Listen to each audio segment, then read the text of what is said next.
Bienvenidos a este estudio bíblico. Mi nombre es Luis López y me acompaña mi esposa Sandy. Hoy nos corresponde el estudio del capítulo 21 del libro de los Hechos. Las notas las pueden encontrar en YouTube para estudiar ya sea ahorita o hacer un estudio más profundo más adelante. Nos encontramos llegando al final del tercer viaje misionero de Pablo. Sandy, el capítulo 20 me parece que termina como una película dramática. Termina los cristianos en Troas despidiendo a Pablo rumbo a Jerusalén. El versículo literalmente dice que se arrodillaron, oraron y lloraron porque Pablo les había dicho que no lo volverían a ver. Así empezamos el capítulo 21. Pablo entonces está por enfrentar tres malentendidos, que es como vamos a resumir este capítulo 21. Sus amigos malentienden sus planes, la iglesia malentiende su mensaje y el pueblo judío malentiende su ministerio. Lo que le espera a Pablo es un camino de desafíos. Y aquí viene una pregunta antes de meternos de lleno al capítulo. ¿Qué hacemos cuando Dios nos habla? ¿Tomamos acción y obedecemos? ¿O esperamos una confirmación, otra confirmación y una reconfirmación para caminar? Pablo realmente se comportó como un héroe valiente. Él estaba firme en lo que Dios le había llamado a hacer. Estamos a punto de ver cómo muchas personas le advirtieron, pero él estaba firme en una declaración. Quiero leerles Hechos capítulo 20, versículo 24. Pablo dijo esto: pero mi vida no vale nada para mí, a menos que la use para terminar la tarea que me asignó el Señor Jesús, la tarea de contarles a otros la buena noticia acerca de la maravillosa gracia de Dios. Ese era su fin. Pablo estaba enfocado, sabía lo que había sido llamado a hacer y nada lo detendría. De manera que aquí vamos a empezar. Los primeros dos versículos relatan cómo Pablo viajó a la isla, luego a Rodas y llegando finalmente al primer destino. Pablo parece que estaba un poquito incómodo. De Troas viajaron a Tiro, luego iban a viajar a Cesarea y finalmente a Jerusalén. Pero resulta que Pablo estaba incómodo yendo en un viaje que estaba parando en muchos puertos. Era un primer barco, lo más seguro que son los vuelos más baratos son los que paran en todas partes. Entonces seguramente había agarrado el barco más económico porque estaba parando en todos los puertos. Pablo entonces empezó a buscar un barco que fuera más directo hasta Fenicia y que de manera que pudiera llegar más rápido a Jerusalén. Y llegamos entonces al versículo 3 del capítulo 21. Bueno, estamos en este momento entrando a lo que es el destino, el primer destino de este viaje, que es Tiro. Voy a leerles un poquito 3 versículos rápidamente, del 3 al 6. Dice: divisamos la isla de Chipre, la pasamos por nuestra izquierda y llegamos al puerto de Tiro en Siria, donde el barco tenía que descargar. Desembarcaremos, encontramos a los creyentes del lugar y luego nos quedamos con ellos una semana. Estos creyentes profetizaron por medio del Espíritu Santo que Pablo no debía seguir a Jerusalén. Cuando regresamos al barco al final de esa semana, toda la congregación, incluidos mujeres y niños, salieron de la ciudad y nos acompañaron a la orilla del mar. Allí nos arrodillamos, oramos y nos despedimos. Luego abordamos el barco y ellos volvieron a casa. Es muy interesante porque en estos 3 pequeños versículos empezamos a notar varias cosas claves del capítulo. Lo primero es que Pablo se encuentra con un grupo de creyentes que le hablan de parte del Espíritu de Dios, diciéndoles que tal vez Pablo no debería seguir este viaje hasta Jerusalén. Desde el inicio de este capítulo, Pablo empieza a recibir la opinión de otras personas respecto a si debía o no debía hacer este viaje. Y podemos pensar, bueno, si el Espíritu habló, entonces Pablo fue desobediente. Pues la verdad es que cuando analizamos el capítulo, lo que vemos es que el Espíritu estaba preparando el corazón de Pablo para lo que él iba a encontrar en Jerusalén.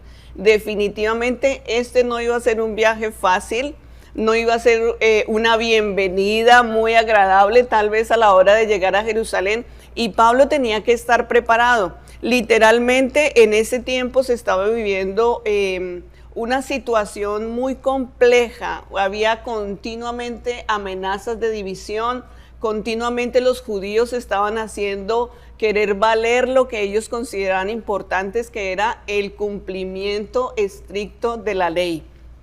Todavía los judíos no aceptaban el hecho de que los gentiles fueran ahora bienvenidos y que no tuvieran que hacer todas las cosas que la ley les obligaba a hacer por tantos años. Así que Pablo sabe que se está enfrentando a un tiempo totalmente decisivo y que aunque los hermanos creyentes en este momento en la ciudad de Tiro le hablan claramente de que sería mejor tal vez que Pablo considerara no llegar hasta Jerusalén, realmente Pablo escucha la voz del Espíritu. Yo no pienso que realmente él desobedeció, sino yo pienso que él sabía que el Espíritu le estaba preparando y no se echó hacia atrás de aquello que Dios le había llamado a hacer. Así que aunque los creyentes en Tiro continuaran diciendo literalmente que no pusieron pie en Jerusalén, Pablo estaba totalmente determinado a cumplir la misión que Dios le había encomendado. Él llegaría hasta Jerusalén, cueste lo que cueste.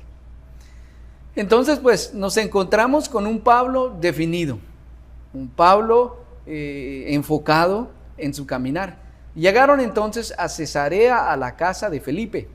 Felipe era uno de los 7 diáconos que escogieron en Hechos capítulo 6 junto a Esteban. Y ahí la escritura no lo voy a leer, les voy a invitar a que estudien el capítulo más adelante. Dice que Felipe tenía unas hijas que eran profetisas. Y quiero explicar algo porque hasta antes del siglo XVII se le llamaba profeta a todo aquel que enseñaba la palabra de Dios. Así que las hijas de Felipe se dedicaban a hablar la palabra de Dios, declarar el mensaje del Señor.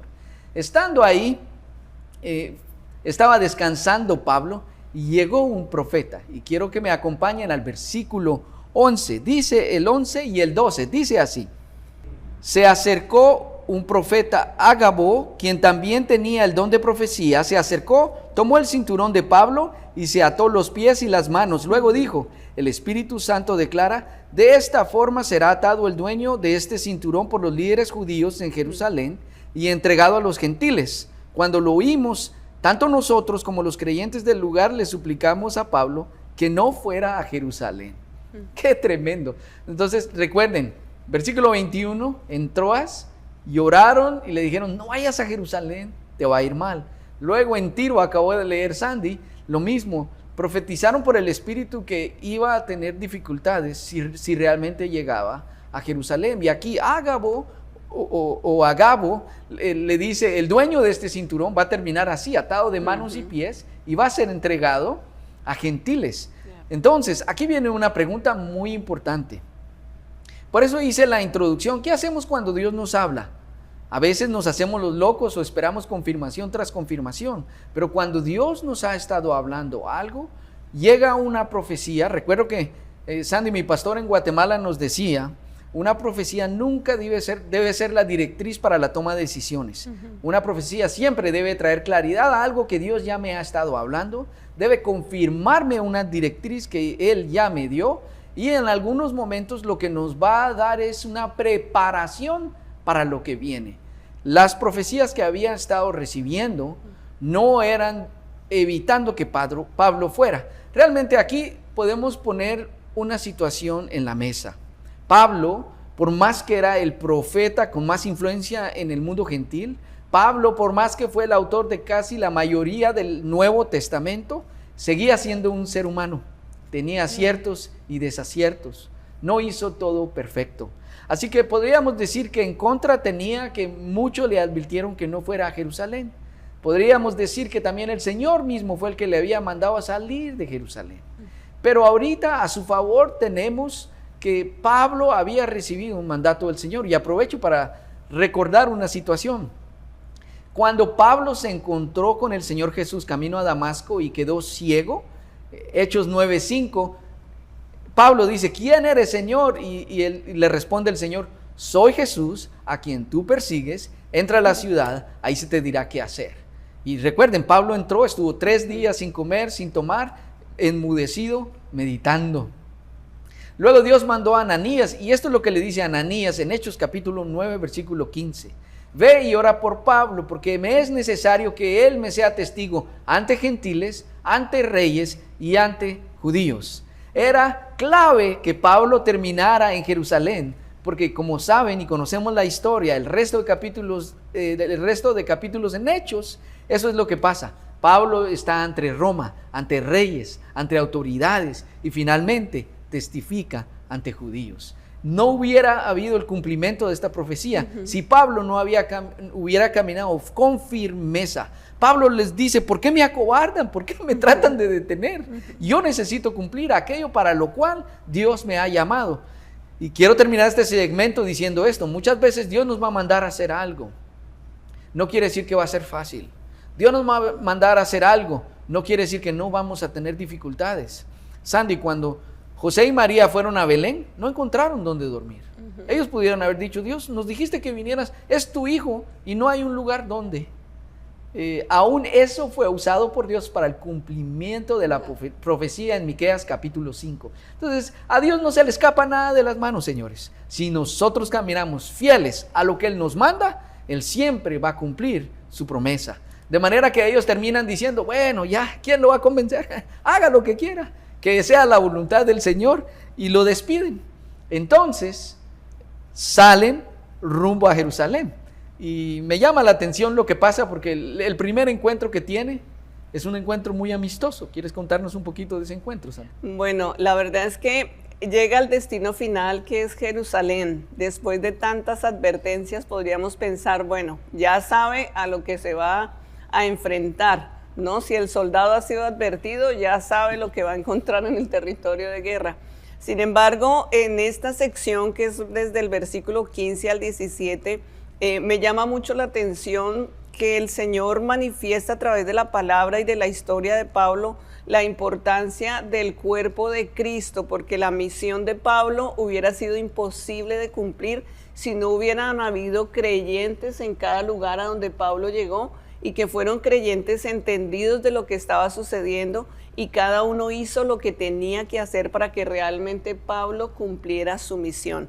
Así que es una situación bastante interesante. Quiero leerles el versículo 15 al 17. Dice: después de esto empacamos nuestras cosas y salimos hacia Jerusalén. Algunos creyentes de Cesarea nos acompañaron y nos llevaron a la casa de Nasón, un hombre originario de Chipre y uno de los primeros creyentes. Cuando llegamos, los hermanos de Jerusalén nos dieron una calurosa bienvenida. Es interesante porque aunque en Jerusalén había un gran grupo de judíos que no deseaba para nada que Pablo llegara y que estaban listos para hacerle la vida imposible a Pablo en el tiempo que él estuviera ahí, esta sección nos manifiesta que Pablo también recibió una calurosa bienvenida de parte de los creyentes que ya estaban en Jerusalén, y que hubo uno de ellos, y lo menciona por nombre, Nasón, discípulo antiguo, que era un hombre hospitalario y que estuvo dispuesto a recibir a Pablo en ese lugar para que él pudiera cumplir su misión el tiempo que iba a estar en Jerusalén. Interesantemente, aunque Pablo estuvo haciendo todo un recorrido para recoger esta ofrenda con los gentiles en todo lugar y llevarla a Jerusalén a los judíos, Pablo deseaba que este gesto fuera interpretado como un eslabón que trajera unidad entre los dos cuerpos, tanto judíos como gentiles. Sin embargo, pues el capítulo no detalla mucho de qué manera fue recibida esta ofrenda, ¿no? Digamos que había un grupo de personas que tal vez siempre iban a malinterpretar lo que Pablo hiciera y iban a considerar que esa ofrenda tenía malas intenciones, y de repente tal vez algún grupo de judíos sí consideró que era un acto valioso, interesante ver que ahora el cuerpo de los gentiles se unía para llevar esta ofrenda al pueblo judío. No tenemos exactamente la descripción de qué pasó, de cómo recibieron esta ofrenda, pero el caso es que Pablo cumple la misión. Él dice: yo vine hasta este lugar, él venía a traer esta ofrenda, y el deseo de Pablo de principio a fin en su viaje era continuar mostrando lo que Dios le había llamado a hacer, que era extender el evangelio a los gentiles y derribar las barreras que habían entre judíos y gentiles, y que se formara un solo cuerpo, que era el plan realmente de Dios, un solo pueblo, ya no estas divisiones. Así que aunque no tenemos todos los detalles, sí se nos muestra de manera específica cómo es de clave que como creyentes trabajemos como un cuerpo que entiende que tiene una misión, que hay hombres de Dios que han sido llamados a ir a los lugares a llevar las buenas noticias y que deben haber otras personas en cada uno de estos lugares que estén dispuestos a ser hospitalarios, que estén dispuestos a ser abiertos en recibir en sus casas, ayudar y apoyar a aquellos que han decidido pagar el precio de ir a lugares donde no siempre son bienvenidos, pero que entienden que han sido enviados a ese lugar a hacer la parte. Así que delante de Dios pienso que es tan valioso el acto de valor que Pablo tuvo al mantenerse firme en hacer su viaje hasta el final, aún sabiendo que no iba a ser bienvenido y que muchas cosas difíciles iban a pasar. Tan valioso eso como el hecho de que el pueblo de Dios entendiera la misión que tenía de recibir a Pablo y de ayudarle en este camino en la misión que él tenía. Pues gracias por explicar eso, Sandy, porque pienso que es bien importante que entendamos que en medio de todos los anhelos de Pablo, él anhelaba la unidad de la iglesia, anhelaba que los judíos aceptaran a los gentiles y viceversa, que los gentiles aceptaran a los judíos y pudieran ser la iglesia de Cristo. Así que bueno, pues el primer encuentro con la iglesia fue calurosa, les dieron la bienvenida, Naasón fue su anfitrión, los recibieron, bueno, por supuesto, ¿cómo no iba a ser calurosa? Estaban trayendo una ofrenda, ellos estaban muy agradecidos. Pero al segundo día, a partir del versículo 7, ya las cosas cambian, perdón, a partir del 17, las cosas cambian. Ya el segundo día, ya la reunión ya no era con toda la iglesia, sino era con los ancianos de la iglesia y Jacobo, el hermano de Jesús, que era el líder de la iglesia en Jerusalén. Así que recibieron a Pablo, escucharon su reporte. Pablo se dedicó a darles un informe muy detallado de todo lo que Dios estaba haciendo en el mundo gentil, cómo Dios se estaba moviendo, el Espíritu Santo estaba confirmando su obra a través de hacer milagros y señales en medio de los gentiles. No se detalla cuánto tardó ese informe, pero inmediatamente terminó el informe. Yo creo que ni estaban oyendo a Pablo, estaban esperando solo que terminara para presentar la objeción en la mesa, y la objeción la encontramos en el verso 21 y 22, si me acompañan, dice así: pero se le ha dicho a los creyentes judíos de aquí, de Jerusalén, que tú, hablando de Pablo, enseñas a todos los judíos que viven entre los gentiles que abandonen la ley de Moisés. Ellos han oído que les enseñas que no circunciden a sus hijos, ni que practiquen otras costumbres judías. ¿Qué debemos hacer? Seguramente se van a enterar de tu llegada. Esta era la preocupación de los ancianos de la iglesia en Jerusalén. Le dijeron: Pablo, aquí lo que se ha oído, las noticias que han llegado, los chismes han existido toda la historia de la humanidad, los chismes que han llegado aquí a Jerusalén. Qué interesante, porque la acusación, Sandy, la acusación que le hicieron a Pablo, la mismita acusación que le hicieron a Esteban y a Jesús, está enseñando que no se debe obedecer la ley de Moisés. Está enseñando que no se deben de seguir los principios y mandamientos que Dios nos mandó como pueblo de Israel. Ese era un fundamento que les gustaba utilizar para condenar a una persona que querían eliminar realmente. Así que ellos le dijeron: Pablo, hay que hacer algo.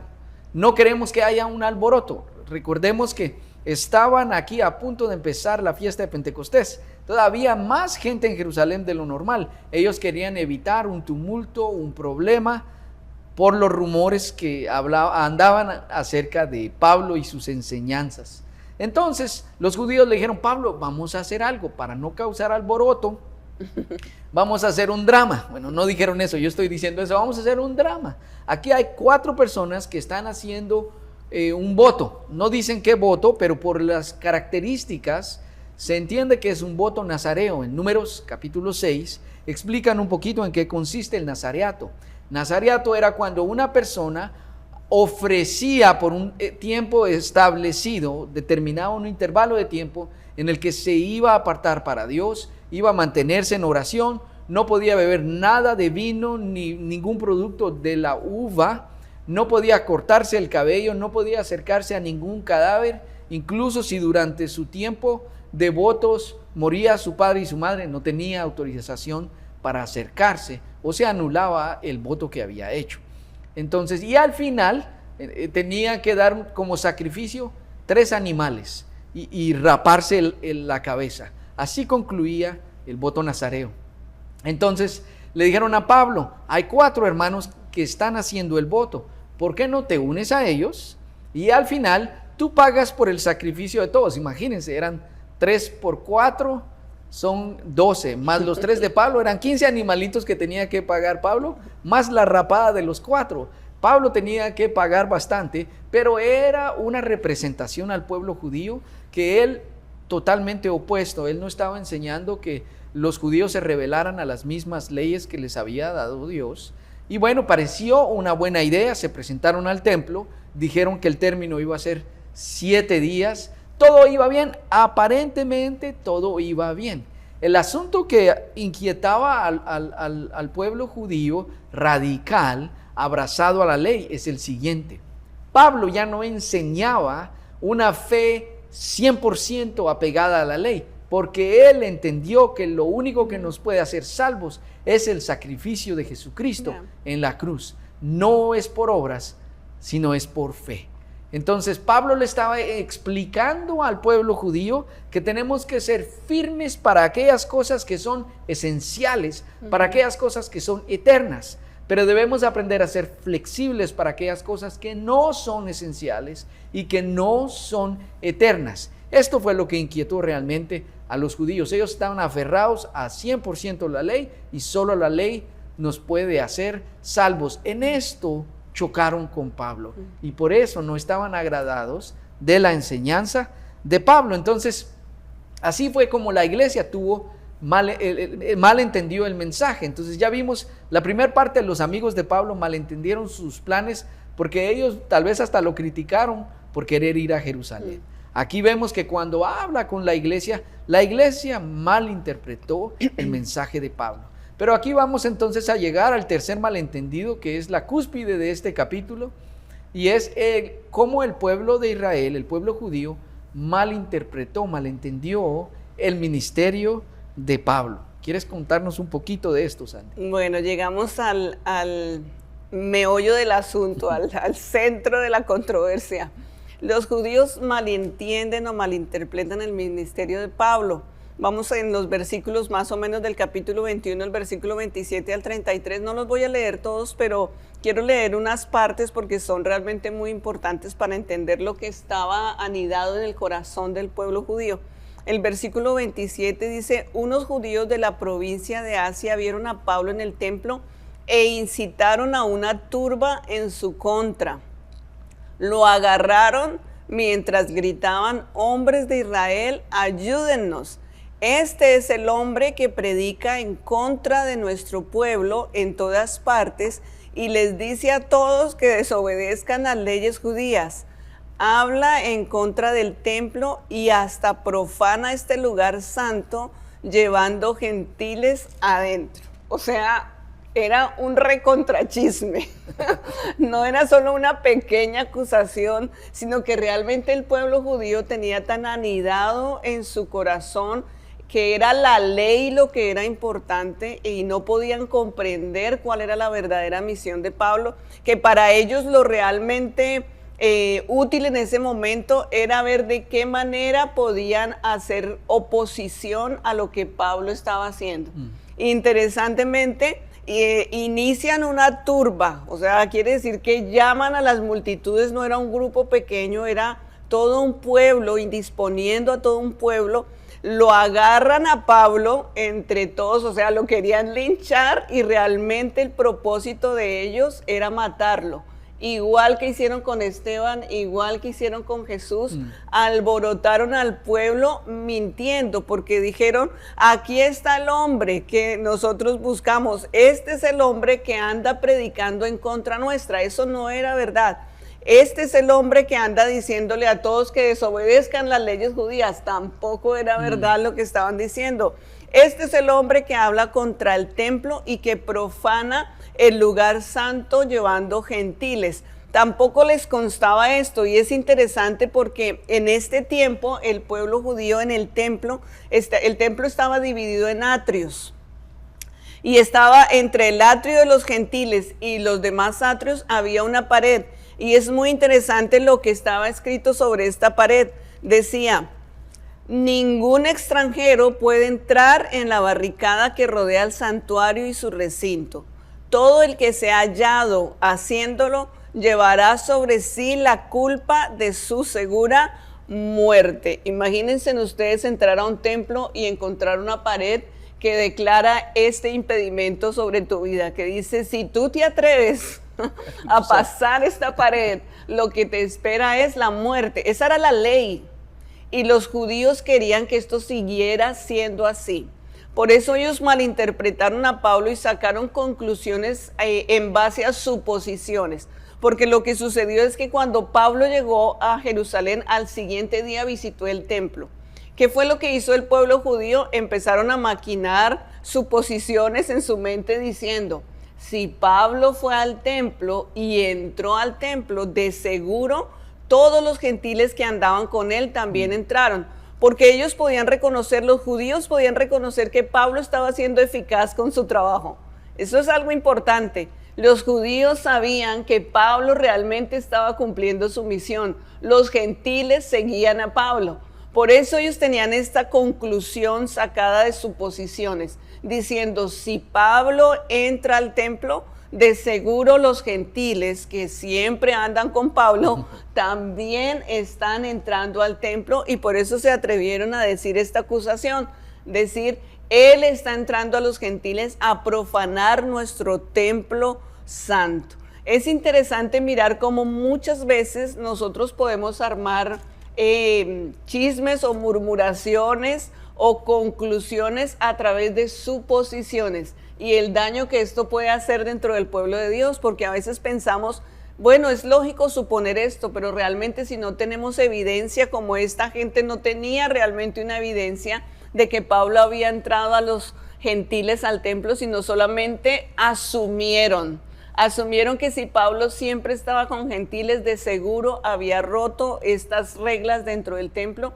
y había metido a los gentiles. Así que es una invitación a todos nosotros también a no dar lugar al espíritu de suposición, porque podemos causar enredos, aún llegar a conclusiones incorrectas con nuestros propios hermanos solo porque suponemos situaciones que realmente no nos constan. Qué interesante, Sandy, porque entonces siempre las masas es un problema. Yep.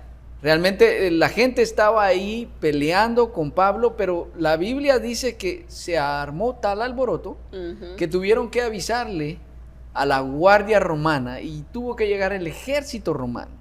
Entonces, cuando llegó el ejército romano, estaban a punto de matar a Pablo. Yeah. O sea, eso de los linchamientos no empezó en estos tiempos, los linchamientos también han existido toda la vida. Ese es un problema de nuestro corazón humano.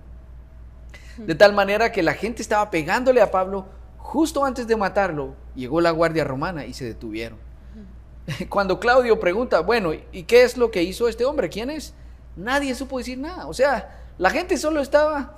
Eso es lo que pasa en todas las protestas, Sandy. La gente sale a pelear y a hacer desastres y ni siquiera saben cómo empezó. Exacto. Ni siquiera saben la razón. Muchas veces ni siquiera tienen en claro por qué están en ese lugar, por qué están gritando lo que están gritando. Solo quieren hacer destrozos. Qué interesante. Así que Pablo estaba justo, su vida estaba en peligro. Así que la guardia romana lo tomó. Incluso dice la palabra en el verso 33, 33 y 34, que el pueblo estaba tan exaltado que tuvieron que arrebatarles a Pablo e incluso levantarlo sobre sus hombros. Él no estaba en un concierto, señores, pero lo estaban llevando sobre sus hombros porque la gente estaba muy alborotada. Entonces Claudio ordenó que lo encadenaran porque debido a la reacción de la gente, ellos pensaban que era definitivamente un criminal. Y bueno, aquí lo que pasa es que 3 años antes de este suceso, Josefo, el historiador, escribe que un egipcio organizó un grupo de hombres, eran, algunos dicen 3,000, otros dicen 10,000, otros 50,000, realmente, bueno, la exageración y el amarillismo siempre existe. El asunto es que este hombre egipcio levantó un grupo grande de rebeldes que atacaron al pueblo romano con la intención de liberarse del pueblo romano. Le dieron tanta batalla a Roma que les costó vencerlos. atraparon y asesinaron a la mayoría de ese ejército rebelde, pero su líder escapó. De tal manera que cuando Claudio llegó, dijo, este debe ser ese egipcio que se nos escapó, encadénenlo de una vez. Lo llevaban encadenado, lo llevaban alzado. Justo antes de llevarlo a la celda, estaban subiendo las escaleras cuando Pablo le habló a Claudio, le habló en griego. Y se sorprendió porque la mayoría de judíos solo hablaban arameo. Era muy extraño encontrar un judío que hablara griego, y como le habló en su idioma, al soldado se sorprendió, dijo, ¿hablas griego? ¿Acaso no eres tú ese egipcio que hizo una revuelta hace un tiempo? Pablo le dice, no, me permite hablarle a la multitud. Entonces yo me imagino estaba tan sorprendido el soldado que se dio cuenta que este no era un rebelde cualquiera, no era alguien de la calle solo haciendo revueltas, un ladrón o un villano, era una persona culta. Así que le dio permiso. Pablo hizo señas, y lo que me llama la atención es que la Biblia dice que hubo un silencio profundo. Pablo empezó a hablarles en arameo. Arameo era el lenguaje de los judíos. Me pareció muy interesante la estrategia de Pablo. A los romanos les habló en su lenguaje, a los judíos les habló en su lenguaje. Él sabía, recuerdan la estrategia, él decía, a los griegos me hago como griegos con tal de ganarlos, a los judíos me hago como judío con tal de ganarlos. ¿Quieren saber qué les dijo Pablo? No podemos hablarlo hoy porque es parte del capítulo 22, así que los vamos a dejar en suspenso para la otra semana. Solo quiero adelantarles lo siguiente. Pablo utilizó ese silencio, Pablo utilizó ese momento como un momento enseñable. Pablo lo que hace es, da todo un discurso en el capítulo 22, donde les explica cuál era su actitud inicial hacia los cristianos. Cómo tuvo esa conversión tan maravillosa y gloriosa, personal e impactante con el Señor, y el llamamiento especial que Dios le hizo. Pablo sabía que había sido llamado por Dios. Y ya vamos a ver qué pasa en el próximo capítulo, cómo concluye esta historia. Pero para hoy, terminando el capítulo 21, yo quisiera llevarles a un pensamiento. ¿Qué es lo último que Dios te dijo que hicieras? ¿Y qué hiciste con ese mandamiento? Muchas veces nosotros queremos que Dios nos hable y nos dé grandes misiones, pero a veces no hacemos caso a esas pequeñas instrucciones que Dios nos da. A veces Dios nos dice, detente, ora por esa persona. A veces Dios te va a decir, detente, ayuda a esa persona. Detente, paga la cuenta de esa persona. Detente en ese semáforo. Hoy los cristianos quizás, qué interesante que en Houston cada vez hay más gente en los semáforos. ¿Qué haces en los semáforos? Yo no sé, pero yo espero que oigas de Dios. Hay momentos donde Dios te va a decir, ora por esa persona, dale comida a esa persona, ayuda a esa persona. ¿Somos tan sensibles? ¿Somos obedientes al Espíritu Santo? A veces Él nos va a decir, ve a tal lugar. Y si nosotros somos sensibles, Andy, a veces yo pienso que el Espíritu Santo sí nos habla a todos. Lo que pasa es que a veces nos dice cosas incómodas que no queremos hacer. Entonces nos hacemos los locos, o no, esto debe ser mi carne, esto debe ser lo que comí anoche. No, Señor, Dios te está hablando, Dios está esperando que hoy en día se levante su pueblo con la claridad de Pablo, con la firmeza, con la visión y claridad de pensamiento, con una agudeza de decisión, que yo voy a hacer esto por Cristo, aunque me traiga dificultades.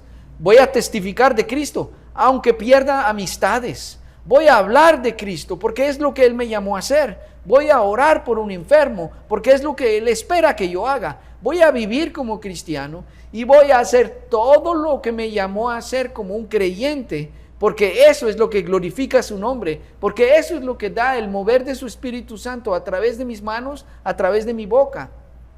Mucho hablamos de ser las manos y los pies de Jesús. Hoy tenemos la oportunidad. Dios nos está hablando. Dios te está hablando a ti. Hoy el mundo está gritando tantas voces distorsionadas y tantas voces equivocadas, que urge que se levante el pueblo de Cristo, que tiene la verdad, a hablarla sin miedo, sin temor. No importa lo que pase, hermanos. Nos rechacen, prediquemos. Nos quitan la amistad, compartamos. Nos dejan de hablar, no nos detengamos. Pablo es el ejemplo. no se detuvo, no se cayó. En Listra fue apedreado y pensaron que estaba muerto. En Derbe fue latigueado. La primera vez de Jerusalén tuvo que ser bajado en un canasto, y esta vez se enfrentó como todo un valiente Jerusalén, sabiendo. Y él dijo: yo estoy dispuesto no solo a ser encarcelado, sino a entregar mi vida por el Evangelio. Y quiero terminar contando una historia que esta semana contamos a los niños, de un grupo de misioneros que fueron al Ecuador.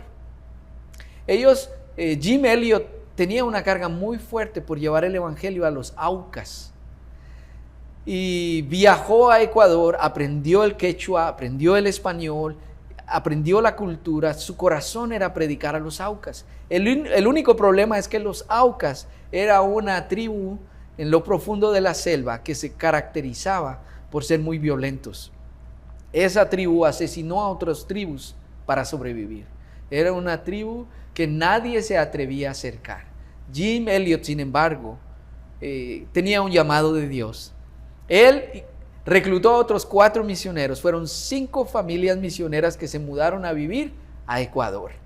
Se prepararon, hicieron viajes en avioneta tratando de encontrar dónde estarán las chozas de los Aucas. Tomó mucho tiempo, registraron en diarios, hasta que finalmente lograron divisar las chozas donde estaban los Aucas. Siguieron haciendo viajes exploratorios hasta que encontraron un pedazo de tierra perfecto para que aterrizara la avioneta. Así fue como esos 5 hombres misioneros dijeron a sus esposas y a sus hijos: vamos a ir a aterrizar la avioneta y hacer un campamento para evangelizar a los Aucas.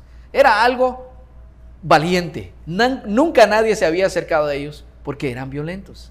Así fue como ellos aterrizaron la avioneta, llegaron, armaron un campamento con la curiosidad cerca de la villa de los Aucas. Con curiosidad llegaron 2 mujeres y un muchacho. Tuvieron un intercambio, no pudieron comunicarse. Ellos no entendían inglés ni el español mal hablado que hablaban ellos, y los Aucas tenían su idioma. Así que, por malentendidos, volvieron a su aldea y regresaron 10 Aucas con lanzas y mataron a los 5 misioneros. Fue algo muy terrible, fue algo que sonó en todo el mundo, y si lo buscas está en Wikipedia, en YouTube. Es impresionante el testimonio. Lo que pasó después es más impresionante todavía. Las esposas y los hijos pudieron haber dicho: nosotros nos vamos de aquí, no queremos nada de Ecuador, Sandy. ¿Qué pasaría? No quiero nada de aquí, yo me voy para mi casa. Sin embargo, mujeres Aucas, cansadas de la violencia, fueron hasta la casa de estos misioneros a decirles: ayúdennos. Vengan a vivir a nuestra aldea, háblenos de su Dios. En medio del dolor, en medio de la pérdida, ellas decidieron ir a vivir a la aldea que había asesinado a sus esposos. Es tremendo. El tiempo se nos acaba, así que tengo que terminar la historia. La historia concluye con que, debido a ese gesto que ellas fueron a predicar y traerles el amor de Dios a ellos, cuando ellos mataron a sus esposos, toda la aldea vino a Cristo. Es impresionante cómo años después, y se puede ver en la película en la punta de la lanza, At the End of the Spear, cómo el hijo de Jim Elliot viajó con uno de los indios de los Aucas que mataron a su papá. Así que Dios está con sus ojos dispuestos, buscando por toda la tierra quién está dispuesto a hacer su voluntad. Hoy tú y yo tenemos la oportunidad, no de irnos a meter a una tribu que podamos ser asesinados, pero sí de tu mundo, a tu alrededor, tu tribu, tu escuela, tu trabajo, tu empresa, tu ciudad. ¿Dónde estás? ¿Estamos compartiendo de Cristo? ¿Estamos siendo testigos? Hoy quiero hacer una oración, y yo quiero pedirte que ahí donde estás levantes tu mano y digas conmigo: Señor Jesús, al escuchar de Pablo, yo te pido que me des su valentía, su carácter, para que cuando tú me hables, yo testifique, yo comparta, yo muestre compasión, bendiga a otros y sea así tus manos y tus pies. Gracias por tu palabra, en el nombre de Jesús. Amén. Amén. Llegamos al final, Sandy. Así que por favor no se pierdan la próxima semana la continuación de este relato en Hechos capítulo 22. Gracias por habernos acompañado, que Dios les bendiga, sigan estudiando este capítulo que tiene tanta riqueza y nos vemos la próxima semana. Que Dios les bendiga. Dios les bendiga.